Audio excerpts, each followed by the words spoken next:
All right, bonjour, and welcome to our Facebook Live and the worldwide preview of Priyageetha Dia's exhibition, The Earth and Her Skin. The exhibition opens to the public tomorrow, and we thought we would give a little preview to our friends on Facebook, especially now we know that a lot of people around the world may have time to visit virtually our gallery, so we thank you for joining us. You're welcome to invite friends of yours to watch at the same time as you. There's a function on Facebook that lets you tell your friends that you're online and that you're watching. Just to give a little bit of context to the gallery, here we are in this beautiful neighborhood of Singapore. It's a historical neighborhood of conserved shophouses. They're called here Peranakan because the Peranakan culture is a mix of cultures that are prevalent here in the Malacca Strait. We're about 300 meters away from the port of Singapore. Those houses were built between 100 and 150 years ago for merchants. They're called shop houses because traditionally you would have had a warehouse on the ground floor and families living upstairs. So I'm your host tonight. My name is Guillaume Lévy-Lambert. I'm a co-founder of Art Porters Gallery and really delighted to have Priya's exhibition with us. It's actually the second time that Priyageetha Dia exhibits with Art Porters Gallery. So to introduce a little bit Priya, she is one of the most recognized names in the art scene in Singapore, despite her relatively young age. She came to national fame in Singapore 3 years ago following an installation called the Golden Staircase. Priya had gilded the staircase of her HDB. It was so beautiful. The HDB, for people joining us from outside Singapore, that means Housing Development Board. That's the housing estates in Singapore. Roughly 80% of the population in Singapore lives in these buildings that have been built by the government. People own them. And many of them have a relatively similar architecture, using typically concrete in those staircases. So the typical staircase of the housing estate is grey concrete.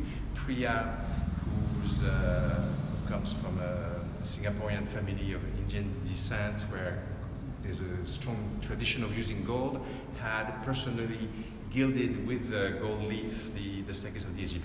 It was beautiful. What happened very quickly is that some people, and my understanding relayed by authorities, suggested that she was a vandal. That led Priya to a day or two later, I think a day later, to remove the gold in the staircase. That propelled Priya to instant fame in Singapore because the story was relayed by the mainstream media and, of course, heavily on social media. That led to an intense debate in Singapore about the place of public art. All the way to the Parliament of Singapore, where Priya's name was mentioned. She was still a student at La Salle, which is one of the main and most prestigious art schools here in Singapore. And so following that, more place has been given to public art in Singapore. The following year, Priya came up with another spectacular installation called the Golden Flags, still in her housing estate, because one of the dimensions of her practice is to beautify her own environment. Priya installed over 24 levels of the building survival blankets, but that were hung like flags in the same place where Singapore flags are hung during National Day. Survival blankets, as you know, are this material which is very thin, that makes this delightful sound with the wind that reflects light. It was a beautiful installation. Unfortunately, confiscated by the authorities a day later, but this is the time when we at Art Porter's Gallery met Priya, and we invited her to have a solo in the gallery in the same space that you'll be discovering in a short moment. The exhibition was called Upgraded, and so we had upgraded, at least in our gallery's view, the flag installation from being in the building to being in the gallery. The flags themselves were upgraded, each having a word painted on it by Priya. So today we are going to discover a very different exhibition. It's called The Earth and Her Skin.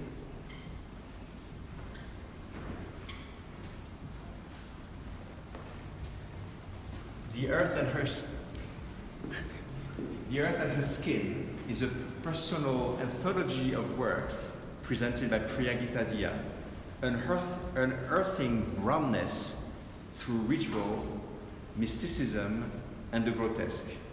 These works, created in the past 2 months, are derived from a place of raw, visceral power, sensual painted in the artist's likeness.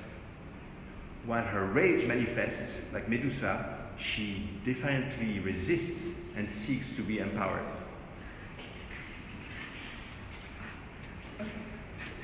I want to invite another more feminine voice to continue reading. So in this exhibition, the artist harnesses the transformative potential of brown anger in a series of objects that are emblematic as literary symbols between the private, public, body, space, and castration desire. Alluding to feminine flesh, the latex works confront the epidermalisation of the brown body, consciously bridging the pervasive tensions between the identity of brownness and racial perception with desire, fetishization, and the grotesque.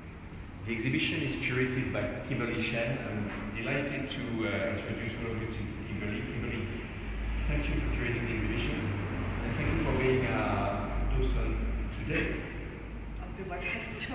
Yes, but perhaps just a word of introduction about you, Kimberly. So you're a curator, you're also an educator. Yes. You teach fine arts. Full-time, yes. Full-time. Yes, thank you. I know you had to escape from school quickly to be with us tonight. We wanted to find a time that works for everybody, well, most people around the world. So. And what exactly do you teach? I teach either professional development or like contextual studies classes. And you're also a practicing artist?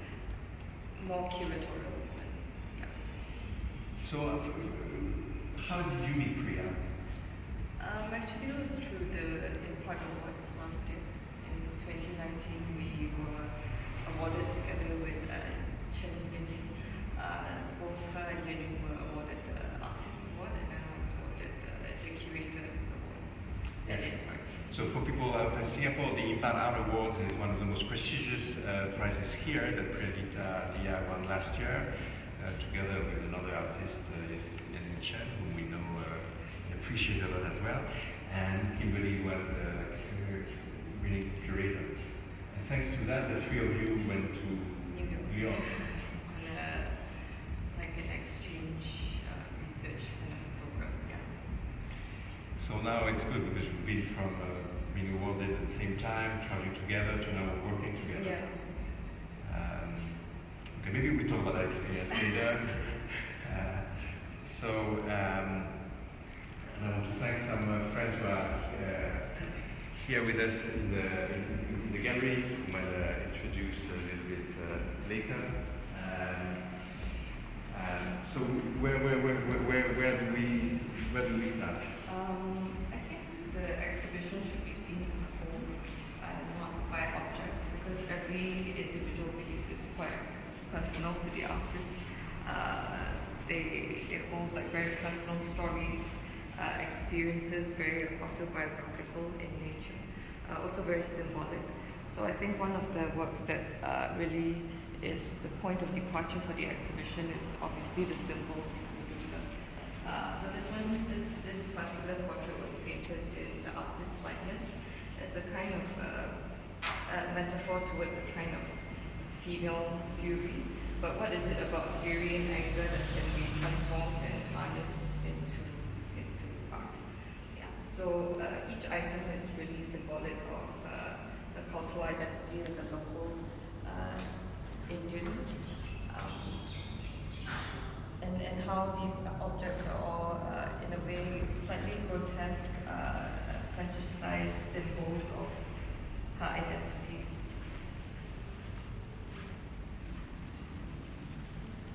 So those hands that those cast hands are actually titled Brown Labor 1 and 2.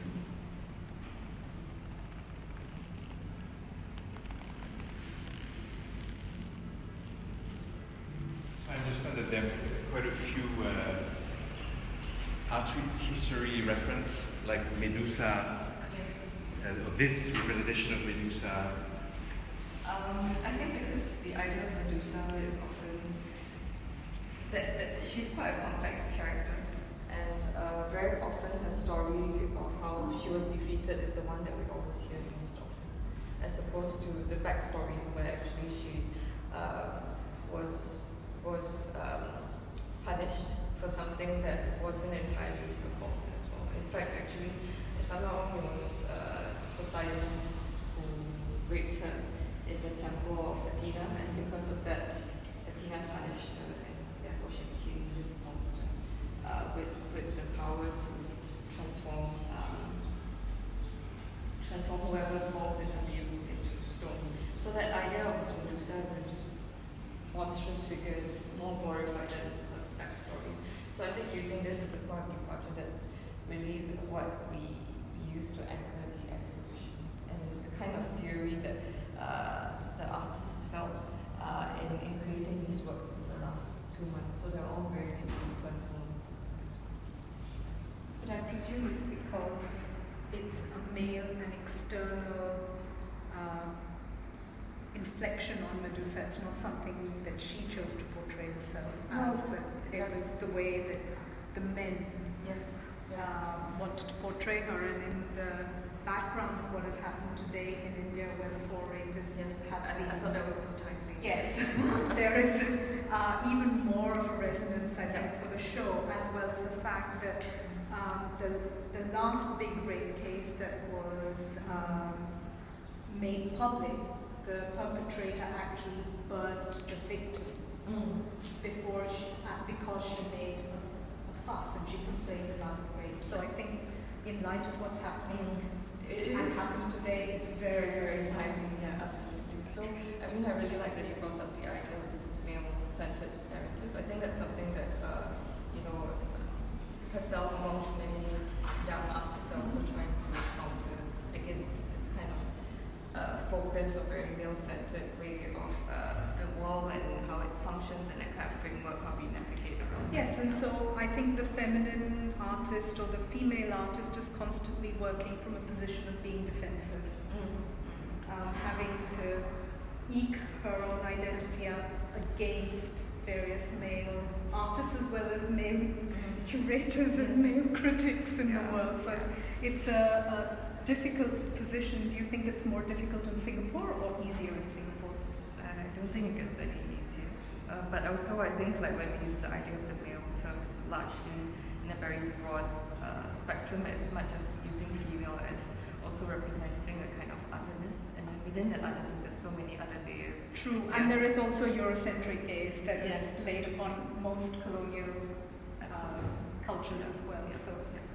So these are some of the things that she's dealing with. So even with the kind of essay that she's chosen to lay on the floor about like the ideas of difference as well, is also a very deliberate and purposeful choice on her hand, which you see on the carpet. Would you explain the iconography of the stairs? I mean, as in like, because this was in relation to this work, or was it? Well, I mean, obviously that is quite iconic of practice and this. So I think each object here really is a kind of a monument of who she is right now. So I don't think the work is also seen to be read in any order. Exactly. And also I think there was a very deliberate choice in terms of the carpet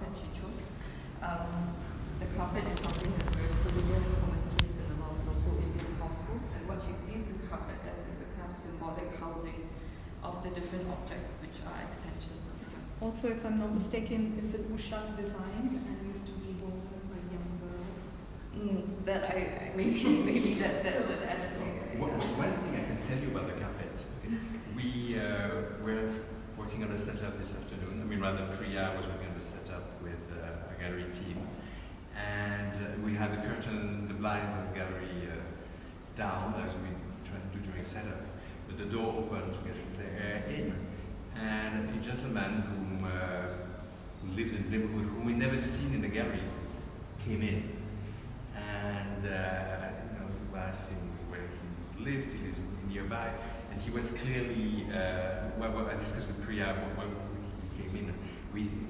We think it's the carpet. I showed him the wall, and they explained one of the themes of the exhibition is brownness, and clearly he connected.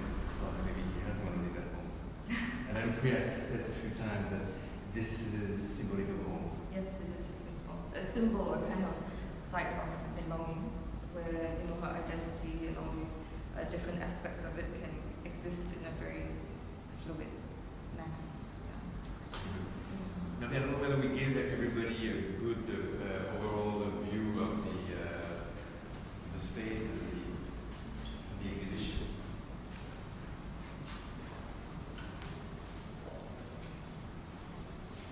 This for me is the most important one.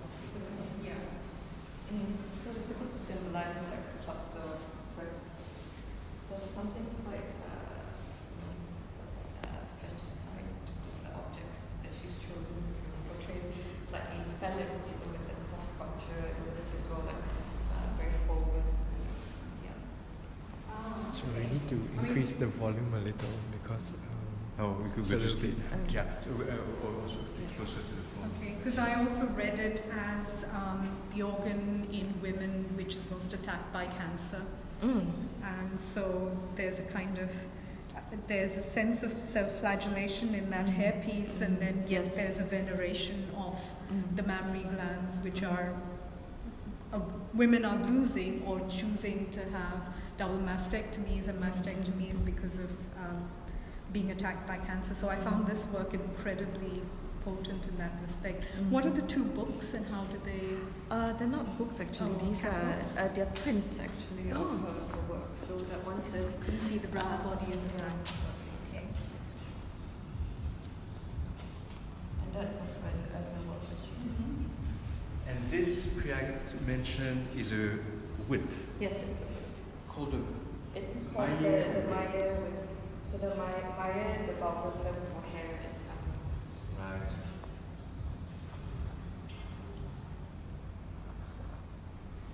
Okay, I was curious. It's not Priya's hair; it's synthetic hair. I want people to be rational. No real woman's hair was harmed in the process of making this exhibition.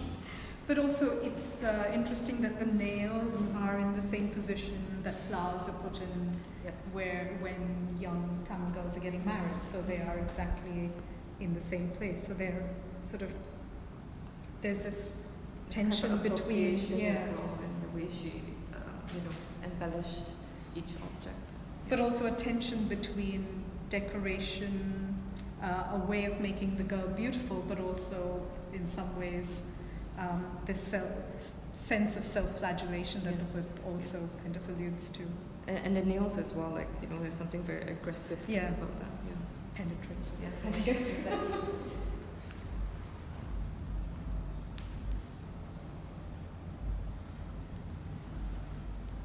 So you're going to show us the second print work. So it's mounted on wood.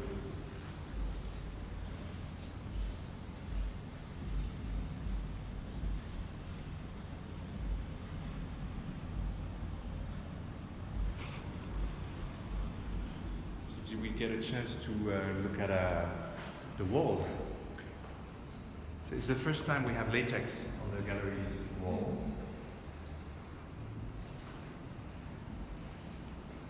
So we recognize, of course, some gold leaf, very characteristic of Priya's practice, which means that there's actually three three colors of latex: transparent, black, and gilded. So what does it symbolize? Well, the use of latex for Priya is obviously this idea of the skin, a kind of epidermalisation of her identity. I think the gold is an extension of all her previous works, so that has been quite synonymous with her practice. With the larger latex works that you see there, they're titled "My Skin Shape Shifts Between Black and Gold." My skin shape shifts between black and gold. And then the smaller works, which you see some here and then on the other wall, are called epidermis kink. Epidermis Kink. kink. Yeah, because with latex can be a kinky material. Yes.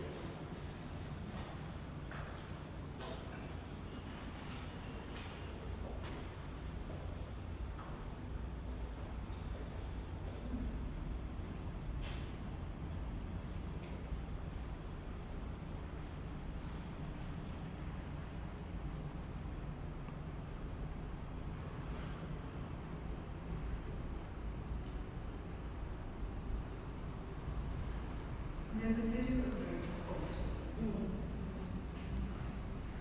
So there was something kind of wanted to use it to bring all the works together as a focal point.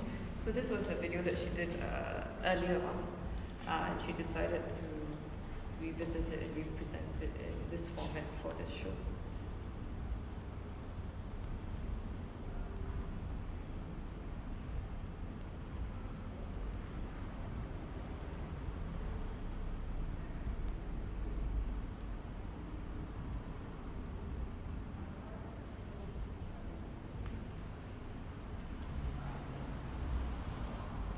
What do we have in the vase? These plants are called kali, living kali being black. Yeah. Right. So Oh, they're naturally black, or they're painted? No, she's painted them.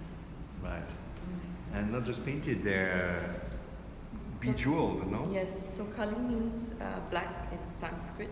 So even with her titling, she's very clear in the kind of intention, in the way she, in the kind of message she wants to convey as well through each object.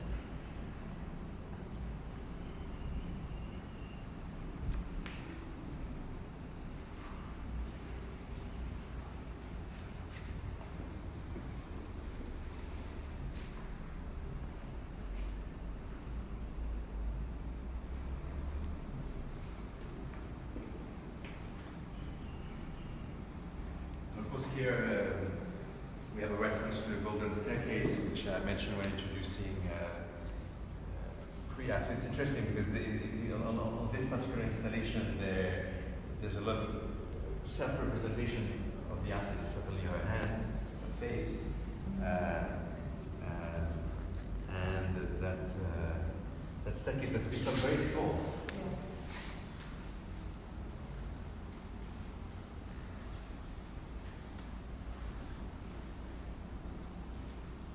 Well, thank you, Kimberly. Do you want to add anything, maybe about the experience of observing? We had a first conversation ahead of this exhibition a few months ago, and it was all. All those works were created really quite rapidly by Priya, following deep personal experience that she wanted to, I guess, transmute. I think when I first spoke to her in preparation for this show, I asked her what sort of objects she's thinking of presenting, and a lot of it was still very much the extension of her golden staircase work, which she's become quite known for. But I felt that with a lot of the things that preoccupy her practice right now, especially about brown gendered bodies, which is deeply personal, I felt like it could have been this platform to address that, especially through a solo exhibition, where she has that kind of space to really assert that certain kind of narrative.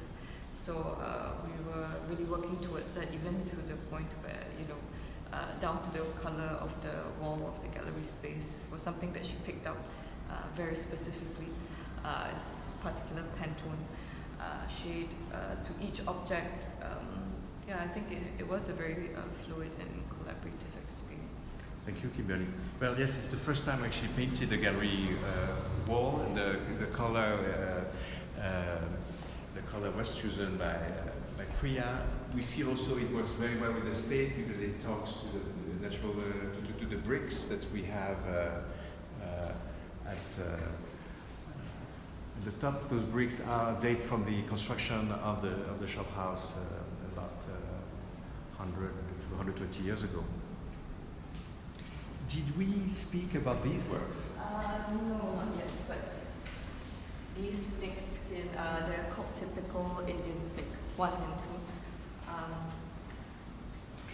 Again, the use of gold is still very much synonymous with the works that she's produced. But the idea of the Indian snake is something that has been fueled by this anger that she's felt the last 2 months as well. And in her way, it was it's like a comeback for her, a way of reasserting her divine femme fatale status.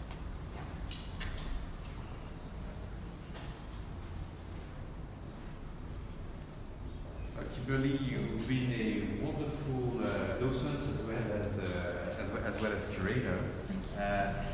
The exhibition is opening formally to the public tomorrow. The gallery opens daily 10:30 a.m. to 7 p.m. except Mondays. Tomorrow, on the opening day, in view of the recommendations of Singapore authorities, we are limiting the visits to groups of 20 maximum. People have to register. You can find the RSVP link on our Facebook page. And people who've been traveling the past 2 weeks are asked to wait until they've completed their stay-home notice before visiting the gallery. We will be taking people's temperature at the door. Also, in view of the special condition that the world is experiencing, we're very happy to conduct a private video tour of the gallery. You can just contact us through any electronic means, and myself or Melvin, and perhaps sometimes Kimberly or Priya will hopefully take you through the exhibition. We will now take a 3 minutes break and restart our Facebook Live with the visit in room 2 of the gallery of another exhibition, this one by a French artist. See you soon. Yes, we'll be pushing the magic door here to go to room 2 of the gallery. Just to give you a little hint of what it looks like when you push the magic door. You'll get to see, first to appreciate the mission of the gallery, sharing happiness with art. Stay tuned and please join us on Facebook Live again in 3 minutes. Merci beaucoup.